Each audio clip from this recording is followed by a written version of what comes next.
प्रधानमंत्री नरेंद्र मोदी 29 मार्च को सुबह 11 बजे आकाशवाणी से मन की बात कार्यक्रम में अपने विचार साझा करेंगे। हर महीने के अंतिम रविवार को यह कार्यक्रम आयोजित होता है। और वहीं आज मध्य प्रदेश इंदौर में 29 मार्च को अमृत 2.0 अभियान की शुरुआत करेंगे। मुख्यमंत्री मोहन यादव 1356 करोड़ की जल परियोजनाओं का भूमि पूजन करेंगे। नर्मदा चतुर्थ चरण के तहत ये भूमि पूजन होगा 24/7 जलापूर्ति को बढ़ावा देने के लिए। और मौसम विभाग ने भी चेतावनी दी है। दिल्ली, उत्तर प्रदेश समेत देश के 13 राज्यों में बारिश और आंधी की चेतावनी। 70 किलोमीटर प्रति घंटा की रफ्तार से तेज हवाएं भी चलेगी। आगे मैं आपको बताऊंगा और भी पूरे मौसम समाचार विस्तार से। फिलहाल आगे बढ़ते खबरों में सबसे पहले बात करते हैं ईरान इजराइल के बीच जो जंग युद्ध का माहौल चल रहा है, तो दिनों दिन ये जंग रुकने का नाम नहीं ले रही है, रुकने की बजाय और बढ़ती जा रही है। इन जंगी हालातों के बीच हमारे भारतीय रिजर्व बैंक ने एक बड़ा आदेश जारी किया कि हमारे देश में जितने भी बैंक हैं वो अपने पास $100 मिलियन से ज्यादा नहीं रख सकेंगे, क्योंकि रुपये में लगातार गिरावट हो रही है। तो इसी गिरावट को रोकने के लिए आरबीआई यानी रिजर्व बैंक ऑफ इंडिया की तरफ से ये निर्देश दिया गया देश भर के सभी बैंकों को। तो आरबीआई के इस फैसले से विदेशी सामान सस्ते होंगे, ये देख सकते हैं। भारतीय रिजर्व बैंक द्वारा जारी ऑर्डर भी सभी बैंकों को ये नोटिस जारी किया गया है। और वहीं खबर है, प्रधानमंत्री नरेंद्र मोदी ने सऊदी क्राउन प्रिंस से फोन पर बातचीत की। हॉर्मुज स्ट्रेट और व्यापार मुद्दे पर चर्चा की।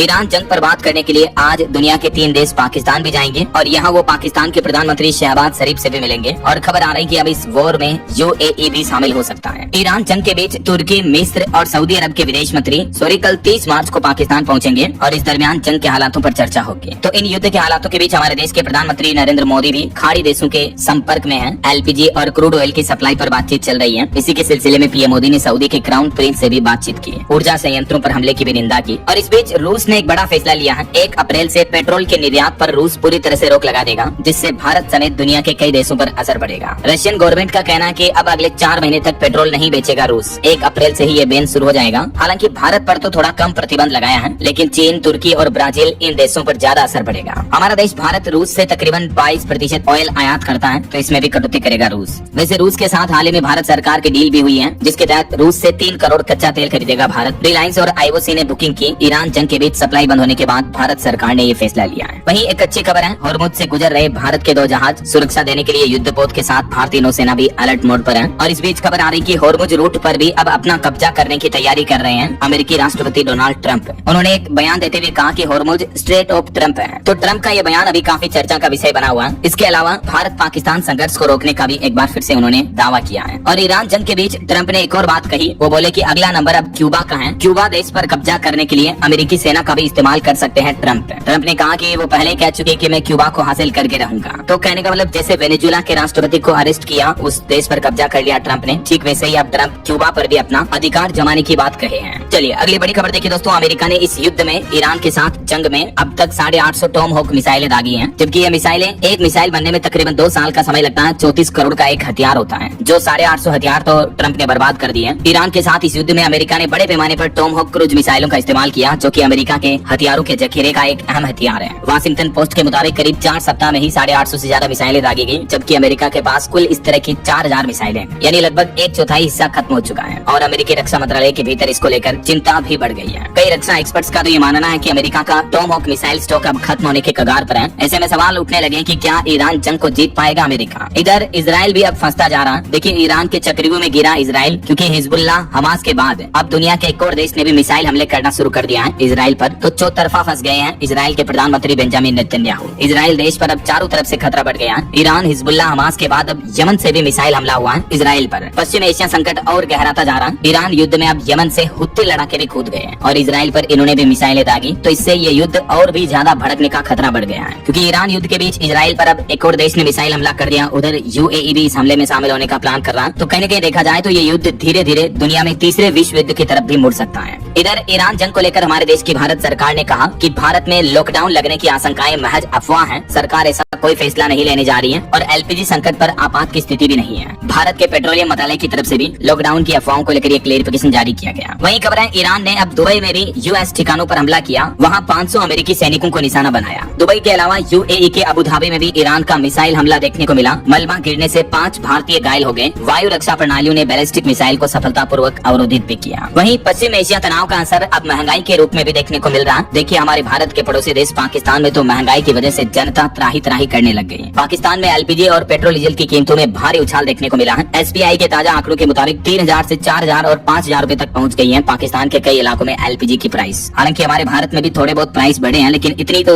महंगाई अभी तक नहीं चाहिए, जो कि एक राहत की बात है। वैसे हमारे भारत में भी पेट्रोल डीजल की कमी की अफवाहों के चलते चलते काफी पैनिक भरा माहौल देखने को मिल रहा है देश के कई राज्यों में। ये देखिए आप उत्तर प्रदेश की घटना बीते दिन कानपुर कौशाम्बी में हाईवे पर पेट्रोल टैंकर को ही लूट लिया लोगों ने, ड्रम और बाल्टी लेकर पहुंचे। इस दरमियान 2 टैंकरों की भिड़ंत भी हो गई। इसकी कुछ तस्वीरें भी सामने आ रही है, आप देख सकते हैं। तो इन गंभीर हालातों के बीच पेट्रोल खत्म होने के दावे को सरकार ने फर्जी बताया और कहा कि अभी भारत में 60 दिन का एडवांस स्टॉक है और अभी भी 41 देशों से कच्चा तेल आ रहा है। वैसे तो भारत के पास कुल 74 दिन की रिजर्व क्षमता है, तो अभी इतना पैनिक ना हो आम आदमी। सरकार ने कहा कि सप्लाई में भी कोई कमी नहीं है। तो ये कुछ ईरान इजराइल जंग का माहौल चल रहा है। और चलिए आगे बढ़ते हैं अपन खबरों में। देखिए अगला अपडेट सोना चांदी के भाव पर खबर आ रही है, क्योंकि आज संडे है तो मैं आपको पूरे साप्ताहिक रेट बता देता हूँ। इसी सप्ताह सोना 4,276 रूपए सस्ता हुआ और अभी सोने का प्राइस 1,43,000 रूपए प्रति 10 ग्राम चल रहा है, जबकि चांदी सप्ताह भर में 10,500 रूपए से भी ज्यादा गिरकर 2,21,000 रूपए प्रति किलो पर पहुंच चुकी है। और भी अलग अलग कैरेट के हिसाब से गोल्ड का प्राइस क्या चल रहा है आप देख सकते हैं। चलिए दोस्तों अगली खबर देखिए। एप्पल कंपनी के आईफोन 15 और 16 जैसे पुराने मॉडल्स 5,000 रूपए तक महंगे होंगे, क्योंकि कंपनी ने अब पुराने मॉडल्स पर इंसेंटिव देना बंद कर दिया है। रिटेलर्स ग्राहकों से वसूलेंगे ये कीमत। चलिए अगला अपडेट देखिए। केंद्र सरकार जो मनरेगा योजना की जगह नई वीबीजी रामजी बिल लेकर आई है, उसका लोगो कॉन्टेस्ट निकाला है। तो इस नई स्कीम का लोगो बनाकर आप भी 50,000 रूपए तक जीत सकते हैं। ग्रामीण विकास मंत्रालय ने लोगो और रील मेकिंग समेत कई प्रतियोगिताएं निकाली है। विकसित भारत की नींव वीबीजी रामजी बिल के नाम से एक कॉन्टेस्ट निकाला गया है। तो 30 से 60 सेकंड तक का वीडियो भी बना सकते हैं आप इस पर आधारित, और इसका एक लोगो भी डिजाइन करके आप माई गवर्नमेंट पोर्टल के कॉन्टेस्ट पर सबमिट कर सकते हैं और 50,000 रूपए तक का इनाम जीत सकते हैं। कैसे इस प्रतियोगिता में हिस्सा लेना है, तो आप गूगल में सर्च करोगे विकसित भारत जी रामजी डिजाइन लोगो, तो आपको पहला ही लिंक मिलेगा mygov.in। इसके टास्क सेक्शन में आपको यहाँ पर कॉन्टेस्ट मिलेगा डिजाइन लोगो फॉर विकसित भारत जी रामजी एक्ट 2025। फिर इस सी डिटेल्स बटन पे क्लिक करोगे तो यहाँ पर आपको इसकी पूरी जानकारी मिल जाएगी। 50,000 रूपए का कैश प्राइज जीतने का मौका मिलेगा। तो सिंपली आप माई गवर्नमेंट पोर्टल पर अकाउंट लॉगिन करके यहाँ से अपनी एंट्री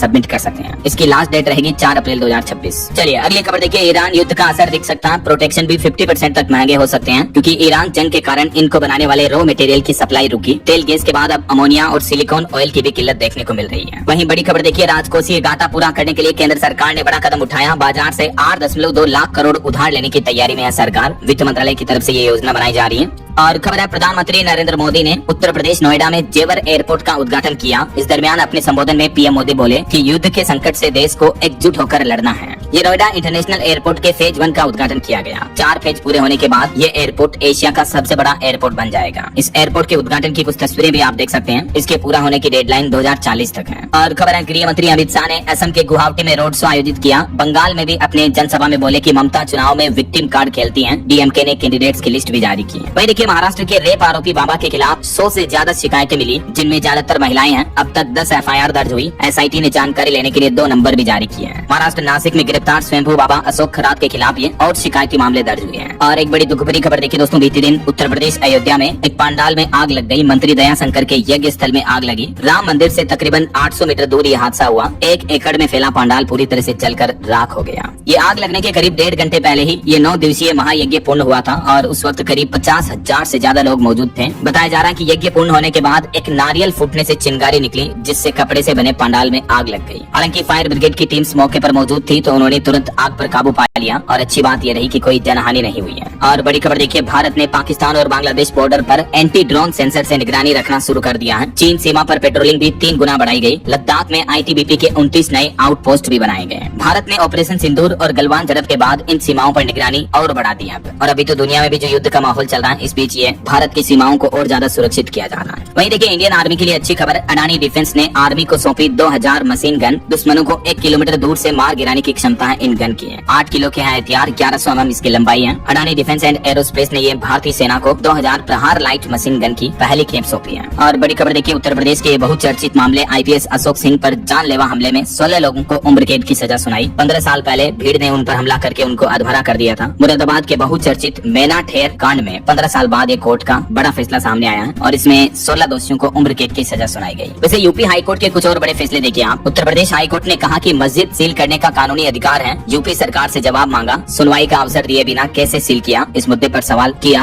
हाईकोर्ट ने यूपी की योगी सरकार से और इस पर जवाब भी मांगा है। कोर्ट ने कहा कि क्या इसको सील करने का आपके पास कोई कानूनी अधिकार है। और वहीं लड़का लड़की महिला पुरुष के लिव इन रिलेशनशिप मामले पर भी उत्तर प्रदेश हाईकोर्ट ने एक बड़ा फैसला सुनाया। कहा कि बिना तलाक के शादीशुदा कोई कपल लिव इन में नहीं रह सकता है। हाईकोर्ट ने कहा कि किसी तीसरे शख्स के साथ रहने के लिए तलाक लेना जरूरी है। इलाहाबाद हाईकोर्ट की एकल बेंच ने कहा कि कोई व्यक्ति जो पहले से ही विवाहित है और उसका अगर कोई जीवन साथी जीवित है, तो वह बिना तलाक लिए किसी तीसरे व्यक्ति के साथ लिव इन रिलेशन में कानूनी रूप से नहीं रह सकता है। जबकि अभी एक दिन पहले आपको पता होगा ऐसे ही एक केस पर सुनवाई करते हुए यही इलाहाबाद हाईकोर्ट ने कहा था कि शादीशुदा पुरुष लिव इन में रह सकता है, ये कोई अपराध नहीं है। कोर्ट ने कहा कि ये फैसले नैतिकता से नहीं होते बल्कि कानून से होते हैं और इस तरह के एक केस में कपल की गिरफ्तारी पर भी रोक लगाई थी। अब देखिए हाईकोर्ट के ही ये दो अलग अलग स्टेटमेंट देखने को मिले एक ही दिन के अंतराल में, और वो भी लिव इन से ही जुड़े मामलों पर। अब क्या कहना चाहोगे आप इस मुद्दे पर? आपकी राय विचार कमेंट करके बताएगा जरूर। और वहीं आपकी हेल्थ को लेकर एक रिपोर्ट सामने आ रही है वुमेन हेल्थ पर। देखिए 40 से पहले मेनोपेज अगर महिलाओं को होता है तो दिल की बीमारी का खतरा 40% तक बढ़ जाता है। जी हाँ, मेनोपेज का मतलब था महिलाओं के जीवन का वह चरण जब उनके मासिक धर्म की प्रोसेस जो होती है, प्रक्रिया, पीरियड्स, वो पूरी तरह से बंद हो जाते हैं। आमतौर पर महिलाओं में इस तरह की स्थिति 45 से 55 साल की आयु के बीच होती है। लेकिन वैज्ञानिकों ने रिसर्च में पाया कि अगर महिलाओं के 40 साल में ही पीरियड्स बंद हो जाए तो उन्हें हार्ट से जुड़ी बीमारियों का खतरा, दिल की बीमारियों का खतरा 40% तक बढ़ जाता है। ये साइंस की रिसर्च भी आप देख सकते हैं।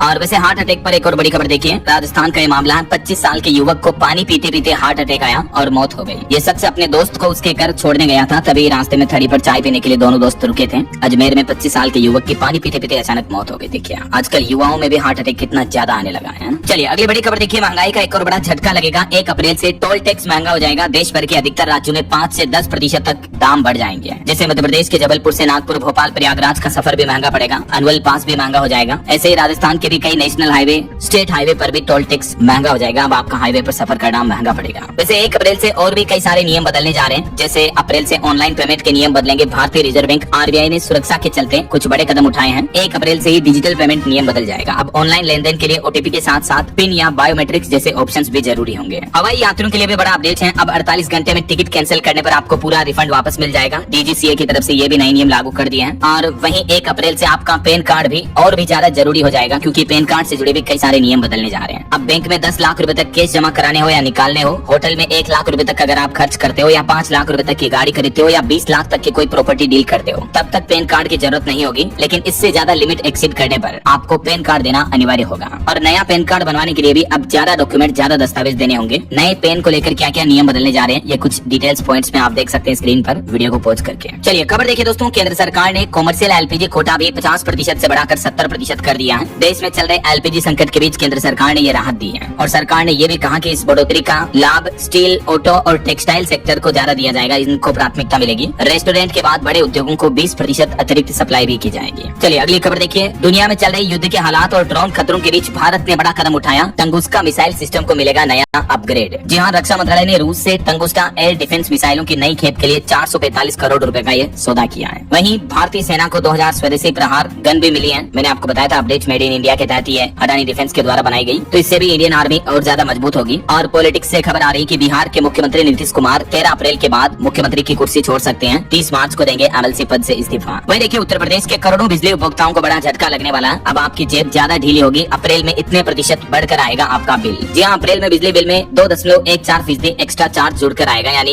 1000 रुपए के बिजली बिल में 21 रुपए अतिरिक्त जुड़कर आएंगे। पावर कॉर्पोरेशन ने अप्रैल महीने में वसूले जाने वाले ईंधन अधिभार शुल्क यानी फ्यूल सरचार्ज की दरें बढ़ा दी है। तो उत्तर प्रदेश के करोड़ों बिजली उपभोक्ताओं को ये महंगाई का झटका लगेगा अप्रैल से ही। और खबर है उत्तर प्रदेश में मानहानि और चेक बाउंस जैसे 30 से ज्यादा मामलों में अब सीधी एफआईआर दर्ज नहीं होगी। डीजीपी की तरफ से सख्त निर्देश जारी किए गए। उत्तर प्रदेश पुलिस अधिकारियों को ये निर्देश जारी किया गया है कि जिन मामलों में कानून के तहत केवल परिवार यानी शिकायत का प्रावधान है, उनमें एफआईआर दर्ज करना पूरी तरह से गलत है। तो ऐसे मामलों में अब सिस्टमेटिक कोर्ट केस का प्रोसीजर चलेगा, डायरेक्ट एफआईआर या गिरफ्तारी नहीं होगी। ये यूपी में नया कानून लागू हो चुका है, डिटेल्स आप देख सकते हैं। और बड़ी खबर आ रही है कि उत्तर प्रदेश में टीईटी अनिवार्यता के खिलाफ एकजुट हुए अब शिक्षक। प्रयागराज में 13 अप्रैल को निकालेंगे मसाल जुलूस भी। उत्तर प्रदेश शिक्षक संघ की तरफ से ये बड़ी घोषणा की गई है। और किसान भाई लोगों के लिए अपडेट है, गेहूं की कटाई के लिए तेल और खाद की आपूर्ति तुरंत बढ़ाएं सरकार। पंजाब के मुख्यमंत्री भगवंत मान ने केंद्र सरकार के सामने भी अपनी ये मांग रखी है। वहीं बॉलीवुड से खबर देखिए, फिल्म धुरंधर 2 की सफलता से इंडस्ट्री में मानो खलबली सी मच गई।